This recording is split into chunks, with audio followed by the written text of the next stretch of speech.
Dear Porsche GT Circle members, it is time to head east to the Hungaroring outside of the beautiful city of Budapest. This is one of the classic Formula One racetracks we have in Europe. It's a little bit of an old school layout, not a lot of run out, but a very, very fluent and very technical racetrack. So let's dive into the details. The start and finish straight on this racetrack is actually quite short. Braking slightly downhill into turn number 1, we are utilizing the distance markers here as a reference point for the braking point. In this case, we are in a GT3 RS, proper downforce, dry conditions, good ultra high performance tires on the car. That means that braking is in the area of about 120, 130 meters. As we can see in this case, hard on the brakes, longitudinal deceleration of almost 1.4 Gs on the brakes, slowing the car down, preparing to turn in for turn 1. We are utilizing here the track marshal post as a rough indication for our turn-in point, slowly turning in the long 180 degrees corners we have here at the Hungaroring, several of them by the way. As turn 1, we are emphasizing on a late apex point. Late apex point will give us a straight car on the exit, rolling onto the throttle, utilizing a little bit of curb, getting the traction down. That is the important point. Into turn number 2, compared to turn number 1, again, we have also a 180 degree, in this case, left-hand corner, but the difference is it's going severely downhill. We choose actually a little bit of a different approach to this corner. We are doing a little bit of a V-shaped line. We dive in towards the apex a little bit earlier. Here we go. Hug the inside, take the car across, rotate the car, coming back to a secondary apex. So V-line means that we are going in one apex, turning the car and exiting again, utilizing the traction we have in our beautiful 911s. In this case, the GT3 RS, also with the aerodynamic downforce, plants the car, gives us good takeoff.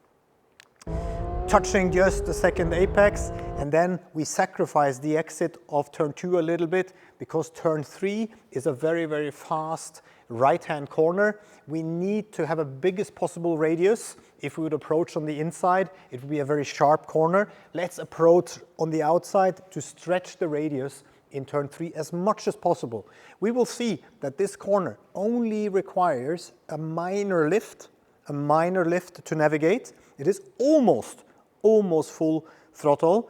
So a very, very fast corner. We can see the driver lifting shortly, back on the throttle, running down to turn 4. Turn 4 is important. We approach from the left-hand side, cross across the track as the track starts rising, emphasizing here on the right-hand side, slowing the car down in just a second in a straight line.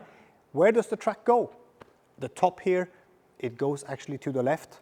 So this is turn 4, very, very tricky, very technical. Slowing it down, navigating also the curb on the inside.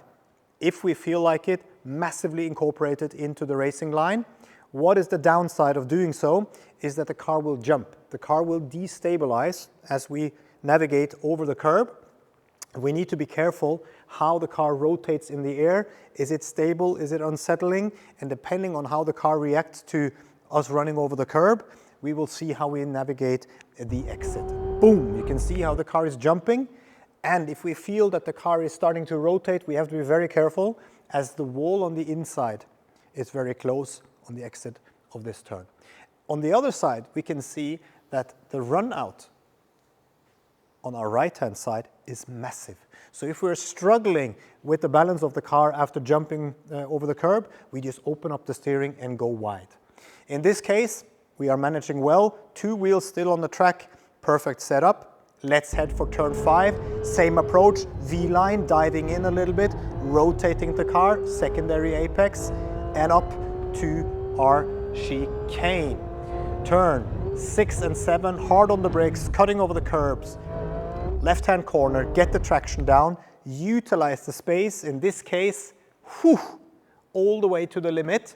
Watch out, because you can see also that the concrete surface, it ends, so we have to get back onto the track. Yep, barely managed. And then we are into turn 8, sacrificing into turn 9. Careful here. Here we can see also the old school nature of the Hungaroring. Not a lot of run out. It almost looks like the Nürburgring Nordschleife, a little bit of green Armco, and the same also on the other side. A little bit of run out, but not a lot. And we are moving fast, 120 kph, building speed in to the very, very fast right-hander coming up here now. Track position is crucial here at this point. Very fast right-hander, so we need to be all the way on the outside, still on the throttle, but I think we will have to need to slow down a little bit. Yeah, at least lifting off the throttle, turning in. Let's see where this takes us. Leaning on the inside curb and careful with track limits now. Yep, we can see the red and white curb. We are across that. We are also even onto or even across the green and white, more aggressive curb onto the concrete on the outside. We have to be careful here now because we are full on throttle, and we have to cross back also over the curb, make sure that we keep it nice and steady. Again, we can see a destabilized car here will maybe put us in the wall, and there is also not a lot of space on the outside, and we are moving at about 140 kph. I think things has to go well here. All right, into turn number 12, slowing down in a straight line. Again, I like to use the Marshall post just as a visual reference for my turn-in. Late turn-in, late apex, straighten out the car, use the exit a little bit, and then we are coming up to the 2 last corners on the Hungaroring. One is a 180-degree left-hander, followed by a 180-degree right-hander, and we approach and we tackle them with a V line. So that means coming from the outside, dive to the inside, turn the car. You can see driver lifting up throttle to rotate the car back on the throttle. Heading up to the final corner, crossing the track, and again, V-line, diving in, secondary apex coming up, opening up the steering, feeding in the throttle. Here we go. So, the Hungaroring, quite a challenge. A lot of different corners to tackle, high speed, low speed, not a lot of margin for mistake. So this is a perfect spot to learn how to handle our sports cars. We are looking forward showing you how it's done. See you there.